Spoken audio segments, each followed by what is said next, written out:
Greetings, everyone, and welcome to Illinois in Focus, powered by the Center Square. I'm Dan McCaleb, Chief Content Officer at Franklin News Foundation, publisher of the Center Square Newswire service.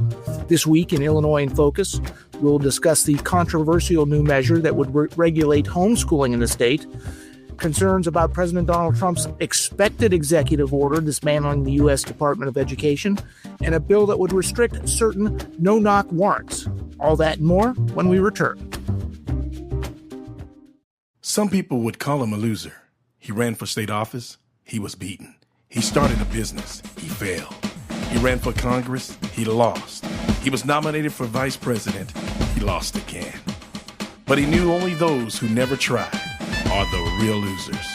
And Abraham Lincoln was no loser. Persistence.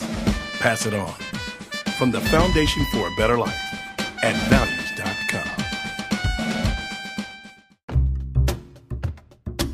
Welcome back to Illinois in Focus. More than 40,000 homeschool families across the state filed witness slips opposed to new regulations that Democrats in the General Assembly want to place on homeschool parents. Joining me to discuss this is Illinois Associate Editor Greg Bishop. Greg, there also was a hearing on the bill this week that hundreds of families attended. Tell us about the proposed legislation and what the opposition is. So Democratic State Representative Tara Costa Howard has this bill called the Illinois Homeschool Act. And she says it's necessary to ensure that every child in Illinois is getting an adequate education and that no child slips through the cracks. So her proposed bill, which has been amended, it would essentially say that parents have to notify the government that they're homeschooling. If not, they could have their child listed as truant and there could be penalties. There's a whole host of other regulations, including ensuring that the homeschool administrator, which likely is a parent, has a certain level of education.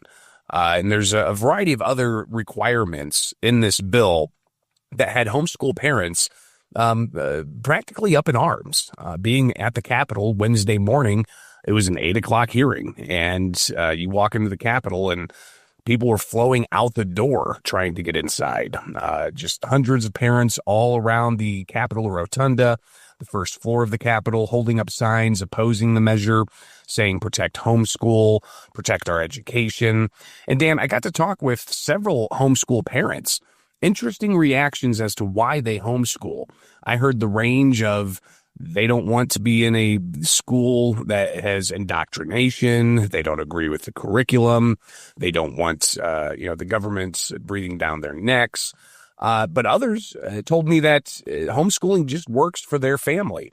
I had one mother tell me that they didn't necessarily consider failing schools as a reason why to homeschool their children. They instead focused on their unique circumstances. Their father works different odd jobs and may not be there at certain times of the day. So homeschooling allows for the father to be around the children more, or that just the way the schedule works for their family, homeschooling was the right choice. And even in that situation, parents don't want to have that extra burden of the state regulating what they do in their own home. So pretty controversial legislation, and the hearing heated up with accusations of constituents sending threats to legislators, to accusations that those who oppose the bill don't care about kids. There was even a story that was shared of a young child who was homeschooled and ended up being shot and killed accidentally when another child had a firearm and they were playing around with it. And when a Democrat legislator shared that story in this hearing, the sponsor of the bill said this is why we need to regulate homeschooling. But opponents of the bill pointed out that the Homeschool Act would have done nothing to have protected or saved that child from that tragic circumstance. And that is more of an issue that DCFS has to deal with. So you've got, various perspectives here all colliding. And I'll tell you, the 40,000+ individuals who filed in opposition to this Homeschool Act, having covered the State House now for almost 11 years, Dan, I look at witness slips regularly when there's controversial legislation. Sometimes you'll get, 1,000 opposed or 2,000 opposed. I think whenever the gun ban that passed in January of 2023, there were tens of thousands of people opposed. But it's very rare that we have more than 40,000 witness slips filed in opposition to a bill in a very short amount of time. So despite all that opposition, despite the groundswell of families showing up to the Capitol to voice their concerns, the measure passed committee. But it's not the end. The opponents, including State Representative Amy Ellick, a Republican from Alton, she said that it doesn't stop here because this is just one hurdle, the committee process. Now it's got to go to the House floor, and there could possibly be enough Democrats to oppose this particular measure and keeping it from advancing. But even if it gets out of the House, it's still got to go to the Senate. So the opponents of this measure are urging their constituents to keep the foot on the gas and to keep opposing this because there's still plenty of time before the May 31st deadline to stop the bill in its tracks. But of course, the proponents, they'll be fast to say that the bill's needed. They'll say that this is something that is necessary to ensure that all kids are safe and accounted for and getting adequate education. So clearly, this is going to be one of the major flashpoints for this spring session at the State House. Greg, there are no other school choice programs in the state. The Invest in Kids Act, in which individuals could donate money to pay for kids in areas where, for example, their schools aren't doing a good job of teaching, to go to private school. That ended, a year and a half or so ago when lawmakers decided to let it expire. Homeschooling is really, for those who can't afford to pay the private tuition themselves, homeschooling is really the option, the only other option, right? Yeah, you got private schools and parochial schools and public schools and charter schools, but that Invest in Kids Act really allowed for parents to get their kids, qualifying parents. It wasn't just for anybody. It was for parents of a certain income threshold to go to a school of their choice, which would be a private school. That program's no longer around anymore. So those grant dollars aren't available anymore. And those were private donations. They were not tax dollars. But yeah, homeschool in Illinois apparently is considered private school. But still, they have a certain level of autonomy in the homeschool that parents say they need to be able to raise their kids how they see fit, to be able to teach their kids how they see fit, whether it's teaching through a religious perspective or different types of ways of looking at the world. They feel it's their right, and this bill would take away parents' rights. So we're going to hear a lot more about this in the weeks and months ahead. I know I'm asking you to do the impossible, Greg. Predict what's going to happen under the dome in the capital city of Springfield. You got a feel for which way this one's going to go? It's a great question, Dan, because we've already seen some level of Democratic opposition, at least in the House. I don't know if it's going to be enough to stop the bill, but if the pressure's on to the level it is on right now, it may be difficult to find enough Democrats to support this to get that 61 votes. But you got to keep in mind, in the House, there's 78 Democrats. So that means there's a wide wiggle room for them to score the necessary votes to get this thing across the finish line. But like I said, the House is just one step. It's still got to go through the Senate as well. So there could be even more opposition mounting and even a much more vocal opposition that legislators are going to have to contend with. Thank you, Greg. Let's stick with the subject of education here. We're recording this on Thursday afternoon, March 20th. At any time now, we are expecting President Donald Trump to sign a new executive order dismantling the Department of Education. All indications are he was going to sign it later today. We don't know yet, but that's the expectation. There are concerns in Illinois about what that could mean. Tell us about those concerns. Yeah, so for weeks, we've been hearing the governor, J.B. Pritzker, and Democratic legislators take to microphones and share their concerns about the dismantling of the Department of Education, saying that it's going to hurt special education programs, it's going to hurt rural school districts, it's going to hurt a variety of different types of grant programs for certain students, and a whole host of other things. And these all seem to be, presumptions that the Democrats are putting out there in opposition prematurely, because we don't know the details yet.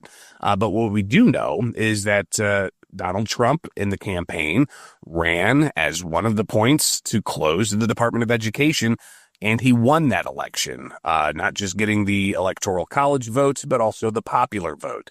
So clearly he has a mandate there to act upon one of his campaign promises. And we've been hearing the Democrats and the Republicans debate this on the House floor without knowing all of the specifics. So Democrats would get up and they'd have a point of personal privilege, and they'd share their thoughts about how bad of an idea it is to dismantle the Department of Education, and how they project that the funds are going to not come to Illinois, and Illinois can't operate with billions of less tax dollars coming from the federal government to the state for education. But Republicans, even this week, State House Minority Leader Tony McCombie, she stood up on the House floor and said, listen, this might actually work out great for Illinois, because it could mean that we get more funds to the state streamlined. It could mean that we have more control to alter education priorities without having the federal government bureaucracy come in and get involved.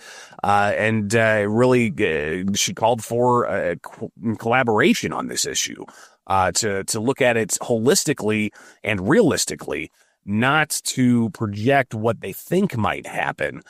Because even Donald Trump himself, during the campaign, he was asked about this, and he said that he would want to see those dollars that would be saved from closing a large federal bureaucracy going back to the states. So is that going to be made more clear with this executive order? We're going to be watching closely, obviously, and we'll also be getting a reaction from the likes of Governor J.B. Pritzker, who's already made statements about this, but how closely they align with what the reality of Trump's executive order is. Again, we'll be distilling that down for readers at thecentersquare.com. Greg, let's move on. There's another measure in the state legislature that would restrict certain no-knock warrants served against criminal suspects in this state. That's another bill that's advancing through the legislature. Tell us about that. So State Representative Cam Buckner out of Chicago, the Democrat, brought this bill after a no-knock warrant was served in his community, and it was the wrong address, Dan. So imagine you're in your residence. All of a sudden, your door gets kicked in, and you're in handcuffs. And then the police find out, oh wait, this was the wrong address. And you also have stories from across the country in recent years of similar instances of no-knock warrants that turn deadly. Either somebody's dog gets shot, or the person inside the house thinks they're being intruded upon and gets out a firearm and gets shot, or there's just gunfire and an innocent bystander gets shot. So the impetus behind this bill is essentially saying that no-knock warrants are going to be allowed, but only for certain circumstances. And when there's things like exigent circumstances, things that are of an immediate course of action needed to be taken to correct something or to save somebody. So the bill from State Representative Cam Buckner, it spells out that those types of no-knock warrants can be allowed, but it has to have judicial oversight and judicial approval. So a judge would ultimately have to say, yes, we can bypass the law and conduct this no-knock warrant.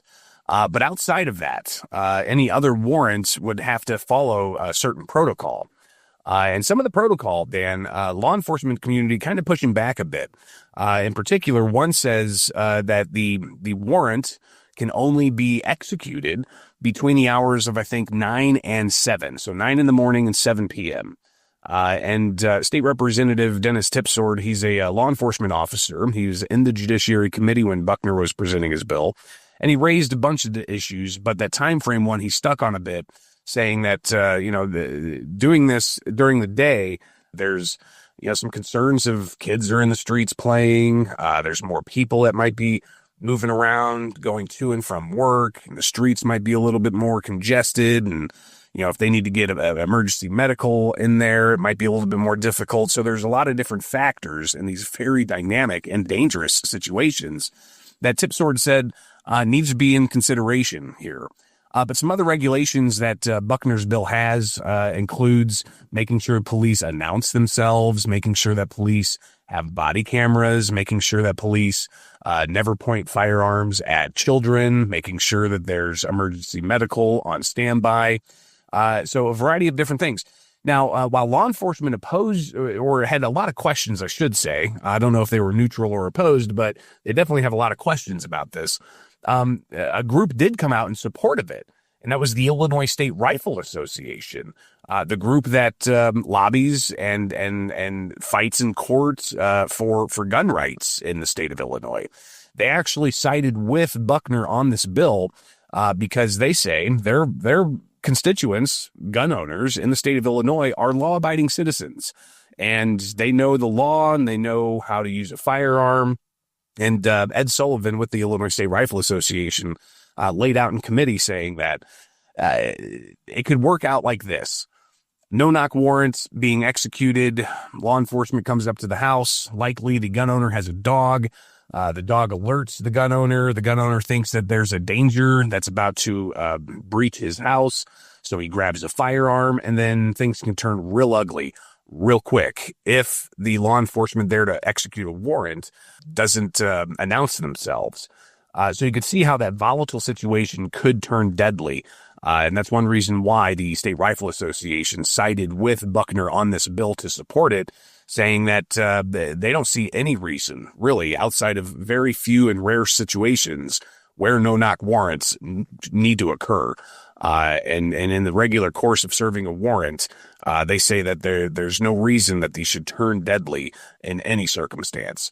So an interesting coalition there supporting this measure. Obviously, we're still in a fluid time at the State House, so the measure could be amended further before it gets out of the House and over to the Senate. But that's yet another piece of legislation that we're watching closely here at the State House. Greg, you and I have been talking about the status of public employee pensions in the state of Illinois for years now. Been underfunded for years. A huge, $140 billion liability now, or underfunded by $140 billion. In 2011, the legislature took a step to try and address that. Even though they did, the liability hasn't gone down, but they lessened benefits for new state employees hired after 2011. But now in recent years, there's been concerns aired that those new pensions, those lesser pensions, don't meet Social Security requirements, that they are at least equal to Social Security or better than Social Security, because these employees, particularly teachers, don't qualify, don't pay into Social Security, and don't get Social Security. So there's movement in the legislature to enhance those benefits. Yet our reporting this week showed that no one could identify a single employee, a single state employee, teacher or whatnot, who was hired after 2011, whose benefits would not be equal to or greater than Social Security. Tell us more about this complicated issue. Yeah, and it is a complicated issue, especially when you look at the funding mechanisms that are involved in pensions and just the teacher's pension in particular. Let's take a look at that. Teachers do put 9% of their pay into pensions. But that's a fraction of the overall cost of the pensions. Taxpayers cover a far larger amount for the pension funds, and they also get some funding from returns on investments, because they take the billions of dollars they have, they invest them in the stock market, and if the stock market does well, then they reap those benefits, and that goes into the pension fund. But regardless of all of that, Dan, the high taxpayer cost, the amount the teachers are putting in themselves, the investments that come in, there's still, at least for the teachers' retirement system, which is one of 5 pension funds for the state, there's still about 46% funded. Some actuaries out there say you want to be funded 100% for pensions, but the state's retirement system altogether, it's only about 45% funded. Again, the teachers' retirement's about 46% funded. But the issue you're talking about with the Social Security equivalency, this has been skipping around the State House now for probably about a year, where labor unions who opposed the Tier 2 fix that was from 2011, giving people hired after 2011 fewer benefits, unions opposed that when it happened. But now here we are 14 years later, and the labor unions are now pushing to increase Tier 2 pension benefits, saying that we've got this, potential looming problem of getting fined if the state's retirees don't get pension benefits that are equivalent to what they would have gotten with Social Security. But during a committee hearing, one of the teachers' retirement system lobbyists talking with legislators about the Tier 2 issue was asked how many teachers that are retired do they know are falling into this category. And the answer was they don't know. So they've been talking about this for a year, and they've been saying for months and months that it's going to happen in the very short term, but we have yet to get that number of how many employees are impacted by this. Now, Dan, of course, as we've been reporting on pensions at thecentersquare.com, the governor and his budget apparently has around 70 some odd $1 million set aside to help address this Social Security equivalency issue.